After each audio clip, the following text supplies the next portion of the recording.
Yo, what's going on? It's your boy Austy, and I have been waiting through hours of PBE bugs and queue times and everything so I could kind of get a picture of what set 9 is going to look and feel like, and maybe even give a couple of pointers towards comps and some different things that you can be keeping an eye out for so that you can climb early and definitely try to keep your rank up as high as possible. I know I'm going to be making the push for Master, for Challenger this season, and I want to be able to bring as many people along with me, especially if it's people that are enjoying my content and people that are supporting me. If you are enjoying the content, make sure that you either like this video or subscribe so you can see the future stuff that's coming out, because we're gonna have even more TFT content to come. But we just got some gameplay playing quickly through the background. I've tried different legends. I've gone through basically every portal that could be offered, and all in all, I think that this is the most balanced TFT set that there's ever been. I think that we're gonna have more reward and more payout for being creative and figuring out a way to really let your play style shine through, as opposed to just copying guides or copying whoever said this comp's at the top, you should be focusing on this unit, this is the best legend to go for. That might work for them, but at the end of the day, I think that you're going to be fully rewarded for not only your thorough understanding of TFT, but being creative and showing your own type of personality through how you play. I want to make a separate video for legends, regional portals, and kind of going in depth on each comp, so definitely look for those as the live servers hit. I want to wait until we're actually with the live server though before dropping that, because things are very subject to change right now. So things could drastically be different, and some things can, altogether be reworked before the live servers.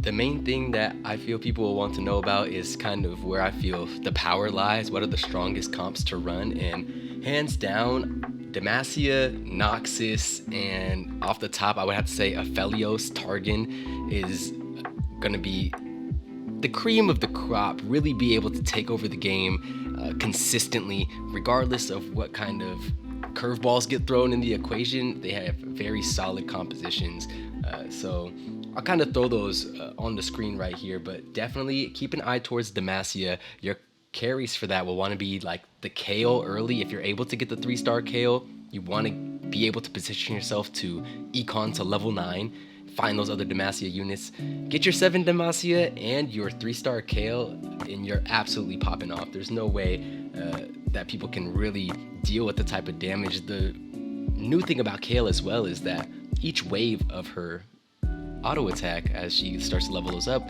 starts to shred. So you're gonna have free static shift procking across the entire map, and just all around Demacia is an insane comp. You can even later in the game choose to go towards that Garen or the Jarvan 4 carry, and Jarvan 4 is insane this set. I've gotten a couple of 3-star Jarvan 4s against me, and literally he hits his Cataclysm, nobody can do anything, you're stuck, everybody's stunned. Always doing a good job of repositioning those Jarvan units so that they can stun your carry, but in general, it's just an insane champion. Going towards the Noxus side of things, you of course have that Darius, which is tempting to kind of level up and star up, but end of the day, that Katarina is so insane. If you're able to also get like a Noxus emblem, kind of how I have it on this Zed right here, you're going to be able to get Slayer with the Darius and then Rogue once you throw that Katarina in the mix. So all around, Zed with the Noxus emblem, insane start to a comp. You can get Noxus 6 early, as you can see from this board that we're kind of playing right here, and it's really powerful. I was thinking, I think I got maybe top 2, top 3, I'm not too sure off the top of my head, but I digress. Moving forward, Piltover will probably be one of the best options to kind of go into if you're lucky enough to roll those units. It's kind of similar to the Underground from last set.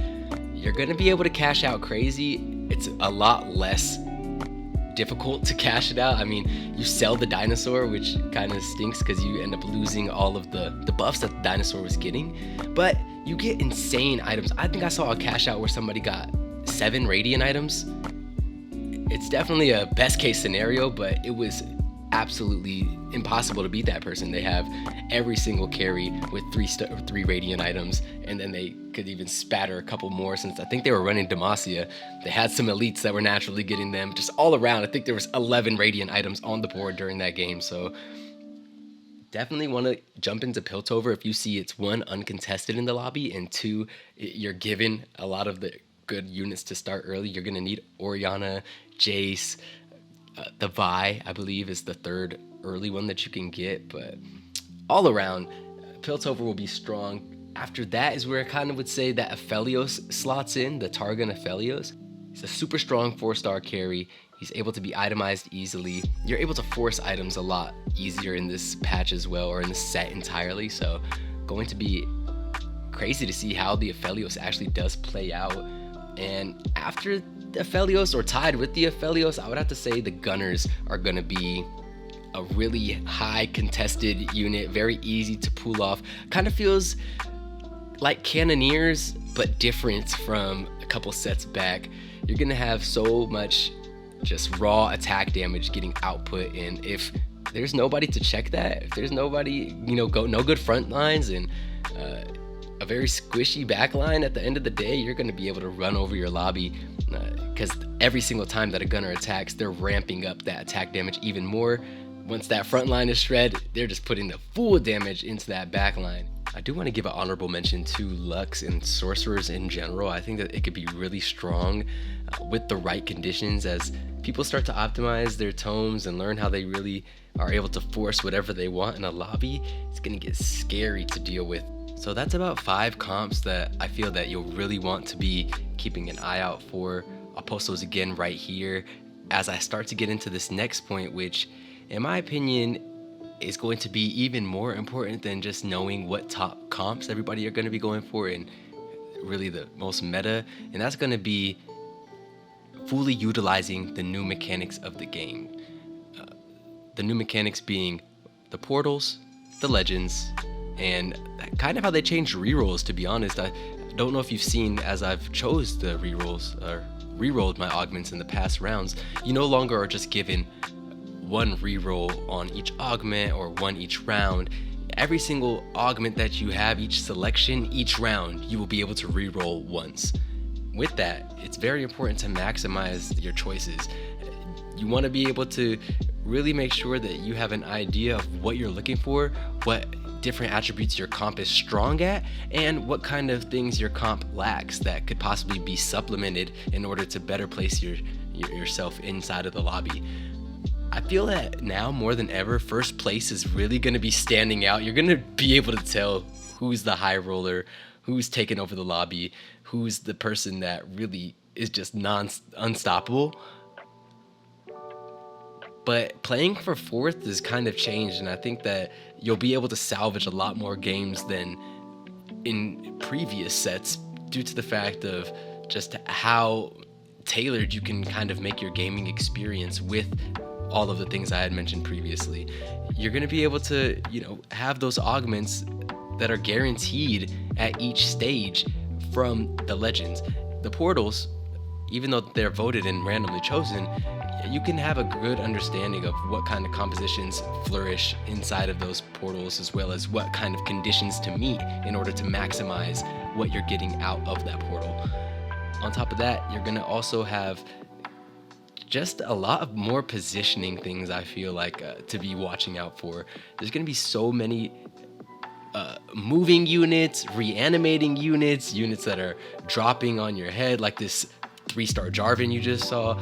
In general, there's just going to be so much more, I feel like, movement given to units in this game. It's not going to be the straightforward experience that we've kind of been able to get used to in the past couple sets. So you got to stay on your toes. You have to be scouting and looking around and know what person you're fighting up against, as well as know how to really put your units in the most favorable positions. I think that in my PBE games, I lost a lot of games due to my positioning or my lack of understanding how to position around certain threats. So definitely something I'm going to be working on in the coming days, in the coming weeks. And I highly recommend it be something that you keep on your radar as well, if you're not already a god tier positioner. Well, I hope that I talked about some things that help get your mind working hopefully you got to take a mental note or a screenshot of those compositions, recommended items, and things like that from the carries that I know and I've seen have a lot of success in the about 100 hours I've been playing a PBE. Like I mentioned before, this is a very creative set that will reward you for your creativity and showing your own flair, putting your own style, your own sauce in the mix. So please do that. These are just guidelines for really strong things that if you see it, if you're handed this on a silver platter, you have to take it. You can definitely easily top 4, and with some great execution and positioning, even top 1. I'm gonna let this game finish out. I'm gonna go and bake some pizza or something for the kids, get everything ready. You all have a wonderful day, and I cannot wait to see you all and hear the feedback that you guys have as you get into set 9 yourselves. This is the best TFT experience I've had since playing it in the beta, so I 100% expect that you will have a similar, if not a more amazing reception to it. Have a great day, y'all. Be nice to somebody. Stay a champion. Peace.